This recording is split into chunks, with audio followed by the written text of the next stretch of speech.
Intermediate fasting versus pregnancy. Pregnant women intermediate fasting చేయొచ్చా? First of all ఎవరికి thought వస్తుందంటేనండి, డెఫినెట్గా ఎవరైతే స్టార్టింగ్ 4-5 months ఆఫ్ ప్రెగ్నెన్సీలోనే అప్ టు 10 kgs వరకు 8 kgs వరకు వెయిట్ గెయిన్ అవుతారు. మంత్కి 2-3 kgs వెయిట్ పుట్ ఆన్ అనేది ఉంటుంది కొంతమంది లేడీస్లో. సో వాళ్ళకి యాక్చువల్గా ఈ థాట్ వస్తుంది ఇంటర్మీడియట్ ఫాస్టింగ్ చేస్తే ఎలా ఉంటుంది అనేది. బట్ మా సజెషన్ అయితే డెఫినెట్గా ప్రెగ్నెన్సీ టైంలో ఇంటర్మీడియట్ ఫాస్టింగ్ అనేది కరెక్ట్ కాదండి. ఇఫ్ మీకు ఏమైనా అన్కంట్రోల్ షుగర్స్ ఉన్నాయి లేదా అబ్నార్మల్ వెయిట్ గెయిన్ ఉంది అనుకున్నప్పుడు డెఫినెట్గా ఒక డైటీషియన్ని కన్సల్ట్ అయ్యి క్యాలరీ రెస్ట్రిక్టెడ్ డైట్ అంటే కొంచెం క్యాలరీస్ తగ్గించుకొని దానిలో ప్రోటీన్ అండ్ వైటమిన్స్ తగ్గకుండా డైట్ షీట్ తీసుకొని దాన్ని ఫాలో అయితే కనుక బెటర్ రిజల్ట్స్ ఉంటాయి.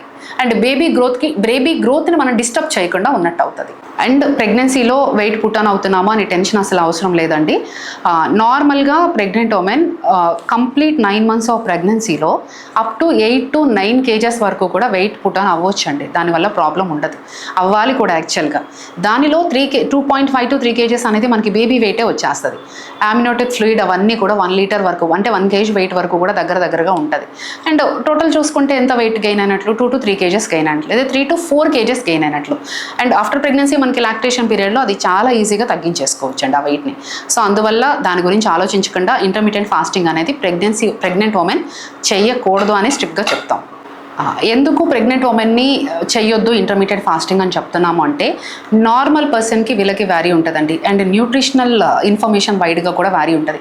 నార్మల్ పర్సన్ ఇప్పుడు కార్బోహైడ్రేట్స్, ప్రోటీన్, ఫ్యాట్ అవన్నీ రిక్వైర్డ్ అమౌంట్స్ ఉంటాయి. వీళ్ళ రికమెండెడ్ ఐరన్ లెవెల్స్ కానీ, కాల్షియం లెవెల్స్ కానీ, అండ్ వైటమిన్ లెవెల్స్ కానీ, మోర్ ఓవర్ omega-3 లెవెల్స్ కానీ, అంటే బేబీ బ్రెయిన్ డెవలప్మెంట్కి, బోన్ డెవలప్మెంట్కి కావాల్సిన న్యూట్రియంట్స్ అంటే రికమెండెడ్ న్యూట్రియంట్స్ అనేది చాలా హై ఉంటాయండి నార్మల్ వాళ్ళతో కంపేర్ చేస్తే. ఈ న్యూట్రియంట్స్ అన్నీ మనం ఒక 8 hours లేదా 6 hours ఫుల్ఫిల్ చేయగలమా బాడీ కంటే? డెఫినెట్గా చేయలేము. సో దానివల్ల డెఫిషియన్సీ అనేది మదర్ అండ్ బేబీ మీద ఇద్దరి మీద పడుతుందండి. అండ్ ఎప్పుడైతే బేబీకి ఒక న్యూట్రిషన్ డెఫిషియన్సీ పడుతుందో అండర్ వెయిట్ బేబీస్ పుడతారండి. Moreover mother and baby health కూడా కంప్లీట్గా డిస్టర్బ్ అవుతుంది. అండ్ ఆఫ్టర్ బర్త్ బేబీ పుట్టిన తర్వాత కూడా చాలా కాంప్లికేషన్స్ ఎదురవుతూ ఉంటాయి. వాళ్ళకి ఫ్రీక్వెంట్గా ఇమ్యూనిటీ తగ్గుతూ ఉండడం కానీ, త్వరగా అంటే పక్కన పిల్లలతో కంపేర్ చేస్తే వాళ్ళ జ్ఞాపక శక్తి కొంచెం తక్కువ ఉండడం కానీ, అంటే బ్రెయిన్ డెవలప్మెంట్ తక్కువ ఉండడం వల్ల.